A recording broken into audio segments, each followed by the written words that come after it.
evening. Good evening. God bless everybody that's on.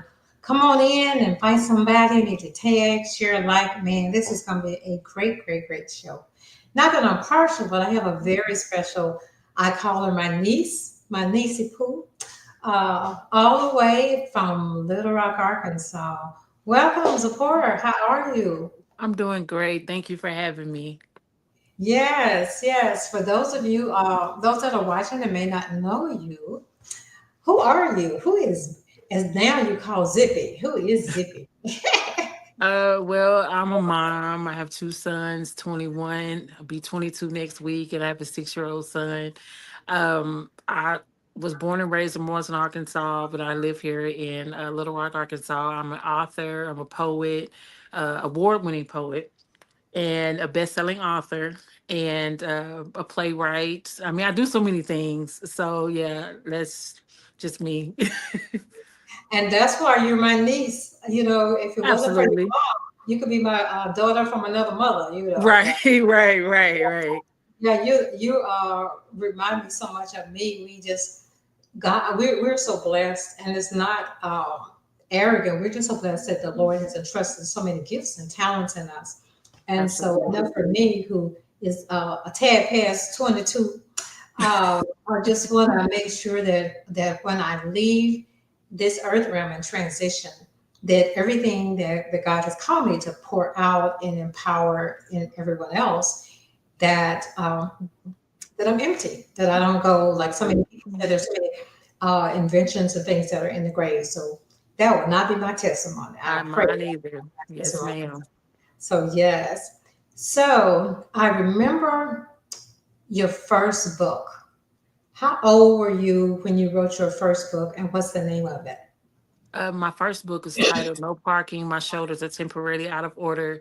I was 20 years old when I published that book. Wow. So what was that birth from?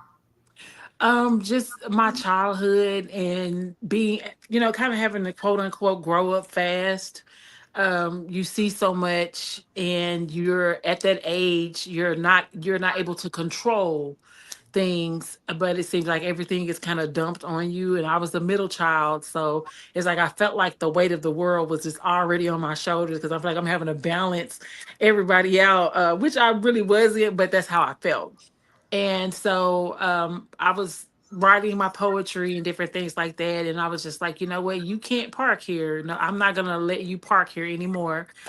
Situations, things, circumstances, any of that. You can't park here. I don't have any room for it. So my shoulders are temporarily out of order for that. So that's where they came from. Wow. And you said something very key, because especially us as women, oftentimes people look to us and depend on us for so many things. And Yes. I even joke with my husband and tell him, because he'll say, okay, now do this, now do this. And I just tell him, I said, look, the mule can't care put any more things on, because just because we're gifted and we're willing, sometimes we take on assignments or duties that wasn't even an assignment, that wasn't ours. And Right. then we end up getting overwhelmed. Like you said, our shoulders, it's just too much. Hmm. So we have to learn, like you said, that balance, and learn to say no. Right. So once you wrote this book and was talking about the weight of your shoulders, how did you transition for someone that said, man, that's me right now? I got these kids, this job, listen to now the government, shut down temporary, you know, how did you get free from all that? What to help somebody that's watching or catch the replay? Setting boundaries.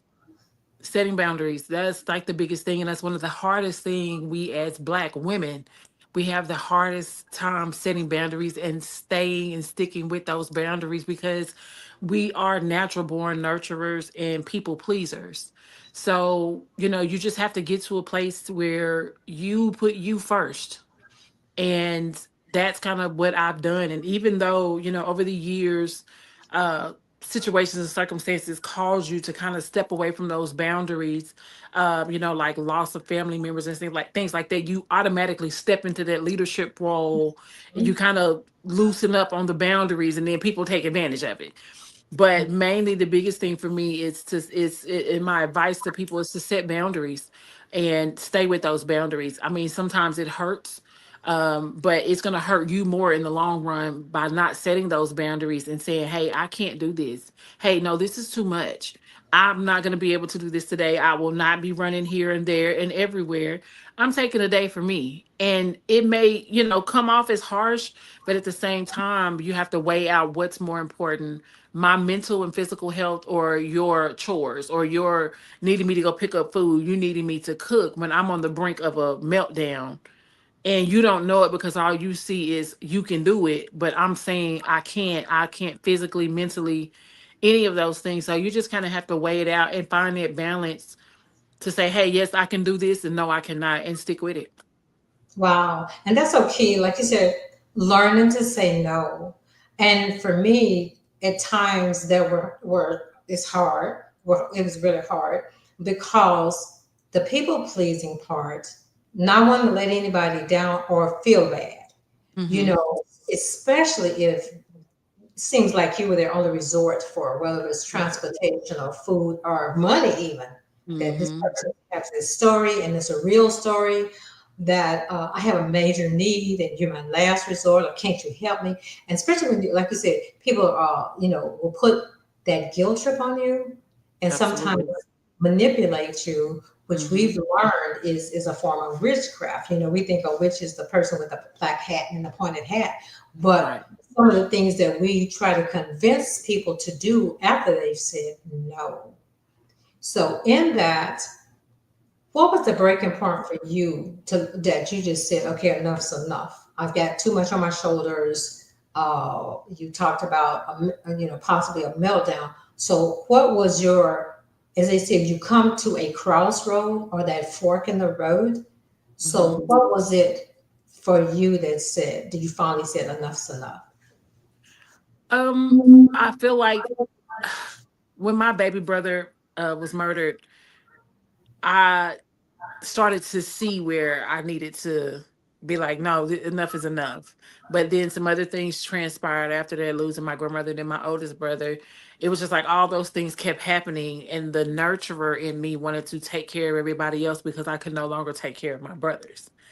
So it took a while for me, but the breaking point came when I could no longer, you know, be happy in someone else's space. Not that I could not be happy for them, but I could be around multiple people and they're smiling, laughing, and I'm joking and laughing. But inside, I knew I was hurt, I was broken, and I literally just kind of had a meltdown one day. It was like I just woke up and I was just sad. And I was like, I'm either going to pull myself together and take some time to heal, take some time for me, tell people no, or I'm going to lose it, or I'm going to get physically sick and I'm going to end up either dead or just stroke out or something like that. And I did not want that for myself because I knew I had too much to do. So it was in that moment when I just completely had that breakdown. And I believe wasn't too long ago. I think it may have been in 2021. And over the years I had set boundaries, but like you said about the manipulation, people will manipulate you or throw that guilt trip on you, and you find yourself bending and bending and bending, and next you know you're just broken. So I did that for so long, but then in 2021 when that happened, I was just like, I can't. It's not even I can't. I don't want to. I'm not Hmm. doing it anymore. And so after that meltdown, that emotional meltdown, I was like, I have to put me first. And so now I set my boundaries, and it is what it is. I don't budge from them. That's good. Yeah, yeah. And that is so good that, like you said, and I can remember because your brothers were friends with my youngest son, Hmm. and your mom and I were in church together, and I remember it seems like one hit after the other. That Absolutely. like you said, that is like unbelievable.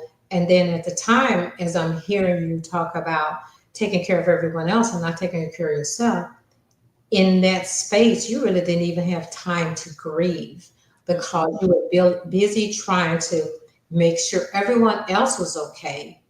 But at the same time, you needed that healing. You needed that time, that space to cry because your brothers, Mm-hmm. you and your grandmother were very, very close. And then Mm-hmm. to lose siblings and young, you guys were Mm-hmm. very young when all of this happened. And then in between, and in the meantime, then your mom got really, really sick. So Yes. you had just like a big old boulder on top of you, so much you were carrying for such a young person. Mm-hmm. And then you were, I've heard that people call it you were functioning wounded. You Mm-hmm. were functioning while you were grieving because that was something you felt like you had to do. Mm-hmm. Uh, I can relate to part of that because when my grandmother passed, I was very, very close to her, and my children were young.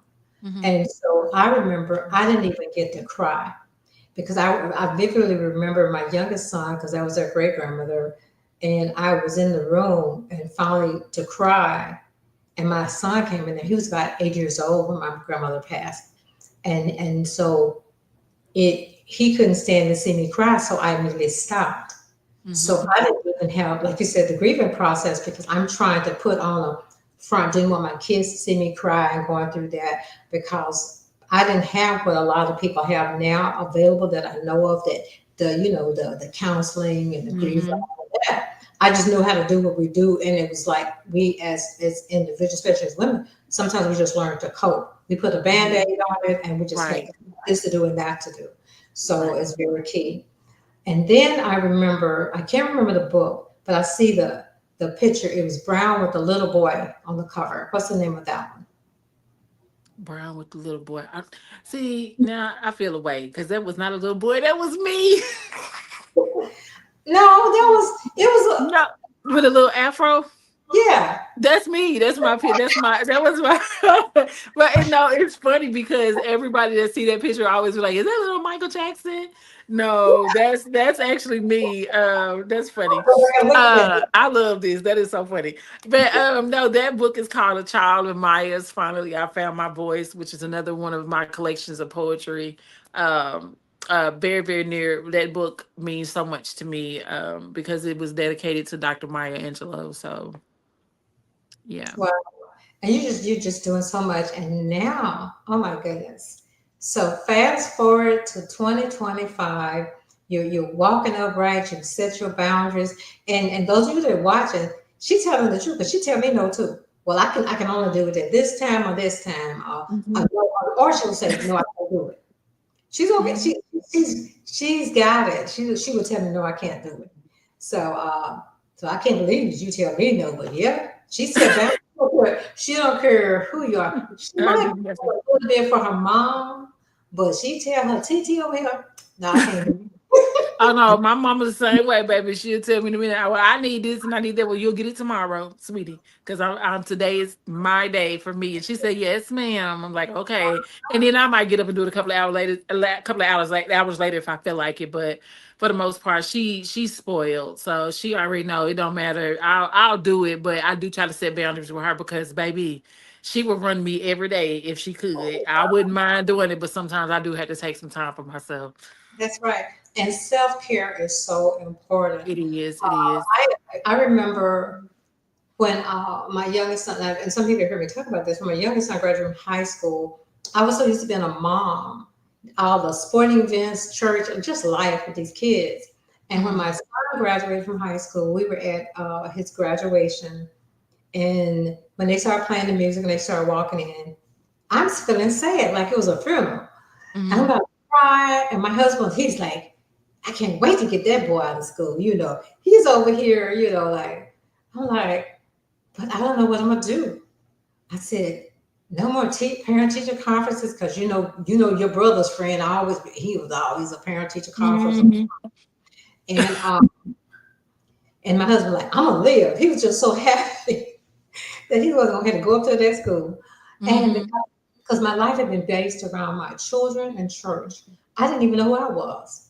I didn't Uh-huh. even know what I like or didn't like. If somebody asked, and because I ask a lot of young mothers now because I mentor a lot of individuals as well, and ask them what do they like, and they don't even know, and I didn't either.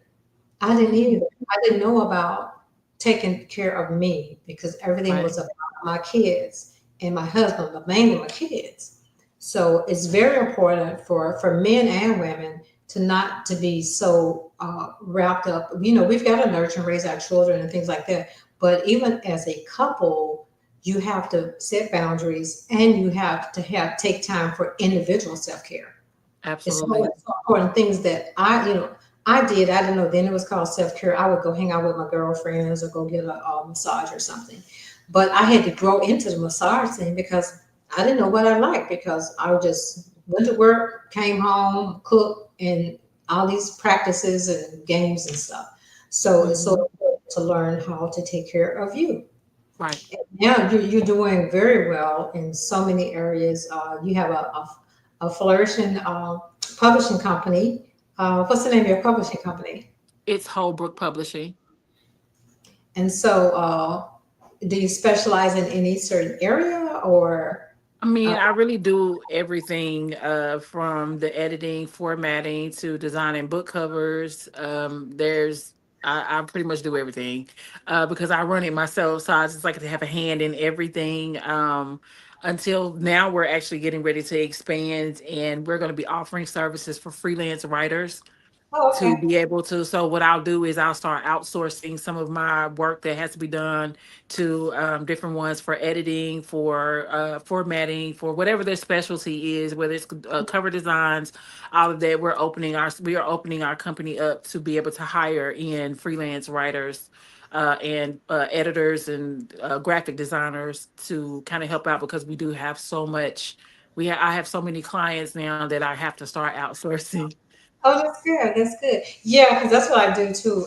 As a publisher, I feel like because I found myself, I had a major project that you referred to me.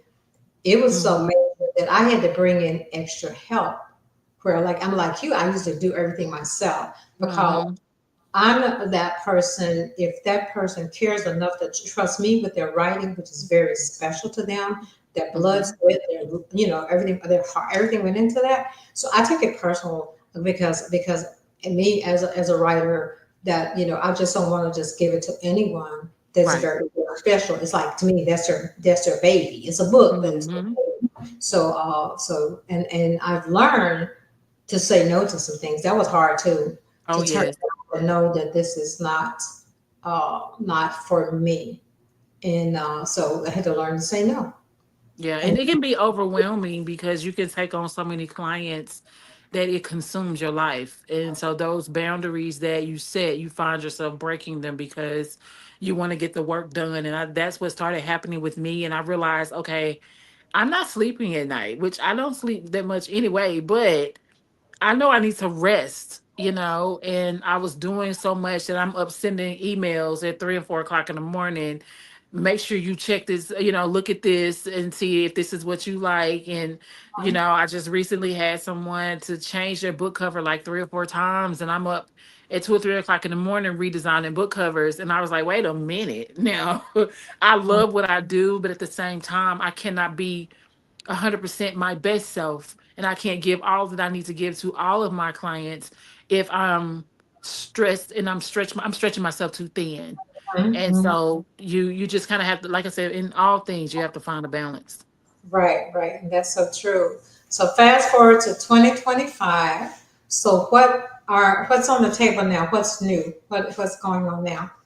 Well, I believe you know this, but we're trying to get my book tour up and going for my eighth book. Is it my eighth book? Seventh or eighth book? I think it's a seventh book called Ride the Wave, Your Relationship with Grief. That book is very near and dear to my heart after experiencing all the losses that I spoke about earlier. I finally wrote the book to be able to help people, kind of give them some guidance to what grief looks like for them, to pinpoint it and to create a space that's safe for them to grieve. And so I'm taking it to, everywhere that I can to talk about it because it's something that is still very taboo, especially in the African American community. We don't talk about it enough. We don't think, it's just now getting to the place where people actually talk about therapy and don't tell you crazy. Because Uh-huh. that's not the going to therapy does not mean that you're crazy. But just being able to use it as a tool. One of the funeral homes here in Little Rock purchased several copies of that book to be able to give to families who have recently lost loved ones, and I thought that was very, very cool. I like that. I love that, and just to be able to help people with that. But then also, I've wrapped my documentary for the same title of the book, "Ride the Wave of Relationship with Grief," and so we're going to actually air November. It's going to be released in November. Um, so I'm excited about that as well. Um, That's finished or close to being finished. no, That, it's we're finished, but we're doing the editing. We're finishing up editing because I mean kind of had to do it myself, but I'm brought in some videographers to kind of help me out with the editing and things like that. And so we're set to air in November. We're submitting to the African American Film Festival November 1st okay. as well. So we missed the deadline for the Sundance Film Festival because my grandmother passed away. But that one hiccup is not going to stop me from doing what what I'm supposed to do, you Oh, know. And then also I just got an invitation Monday. This is for 2026. I'll be leaving for London January 19th to teach a 4-week course around London. It's called Right Around London. And so I'll be in London for 4 to 6 weeks because they're talking about expanding it. So that's pretty much what I got on my plate right about now. Just, you should have told them that you needed to, that you and your assistant needed to come. Yes, because she could Yes, have said ma'am. London. I was my youngest son. I said I need to go see the Queen, but now she dead, so I Oh, guess she is dead. Oh, I'm yeah, sad. I yeah, forgot, girl. you want to see the Queen, but like you said, I don't think you need to go over there by yourself. I'm just saying, you know. But no, I don't. Uh, But we'll see. We'll talk about it. uh, so I'm excited about the release of the film. Is that going to be? Are you at liberty to say if there's going to be a big release party or a red carpet event or I what? am planning to have a red carpet event. That's what I want to do. It takes a lot of funding for all of this to happen. So if my funding comes through, I'm gonna try to do it either way it go. You know how I roll. I don't wait on anybody, but yeah, if I get the backing that I'm looking for, then I definitely want to have a red carpet event. And I do have some packages available for those who do want to be a sponsor or donate or whatever. Then those come with the VIP red carpet packages. We do plan on having news stations there. A promotional. We will do a promotional rounds with different news stations here in the city, and I also am looking to. I'm actually waiting to hear back from a news station in Louisiana. Um, and so teaming up with some people there as well. So yeah, I really want to make this as big as I possibly can because the conversation is something that definitely needs to be had with all the people that are part of the documentary.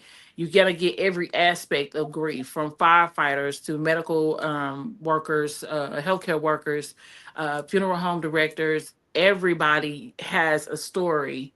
Mhm. And we wanted to talk about it from every aspect so people would know that grief is it's a real thing and it happens to every one of us. And it doesn't matter if it's somebody that passed away or if it's a divorce or losing a house or car, you're going to That's right. grieve in some type of way. Everything has a certain level of grief to it. One Mhm. may not be as heavy as the other, but it's still something that we all deal with. Yes, I love the book. The little excerpt that you allowed me to read, I really enjoyed it because, like you said, grief is something we don't talk about. Hmm. Anytime it's not just when a person dies, it goes back and dealing with that's a trauma that happened in your life, Hmm. and so how do we deal with that? And your grief doesn't look like my grief, and the Right, journey of grief, where because I am a certified Christian counselor and trauma coach as well, and trauma counselor. Is that things that we learn not to say? Oh, I know what you're going through, or there. hmm Those things are not what you're supposed to say right, because each person's relationship and each person's journey is different, and there is not a timeline for an ending right, of when grief. what only thing I tell individuals that I know personally is that the memory will be lessened as far as the steam, Right. but it's a process like everything else. It's a process. It Mhm. can happen randomly because it's happened Mhm. randomly to me when I wasn't thinking about anything. It wasn't a special date on the calendar or a Mhm. song on the radio. I'm just sitting at a red light. Comes back to, like you said, not really dealing with my mom's passing. Just flew out to California, did the service, and flew back to Texas. And Mhm. randomly, I'm at a red light hitting home from work, close to my home. And suddenly I just started bawling at a red light. It's like, why? This has been months ago, Mhm. but I never cried. I never really Right. cried. So Right. there's not a formula for grief, Right. but at least your book will shed some light of the different how it looks in different areas, Yes. different eyes, Yes. and so that's the main thing. That's the main thing. Um, I appreciate you so much. All the things that you're doing, I can't keep up with you because oh my goodness. Uh, in my mind, I'm as energetic as you, but then my body be like, no, you're not. But all the things that you're doing. So if someone wants to just reach out to you for whether the book tour or the documentary or to just purchase your items, how do they find you? What social media platforms are you on?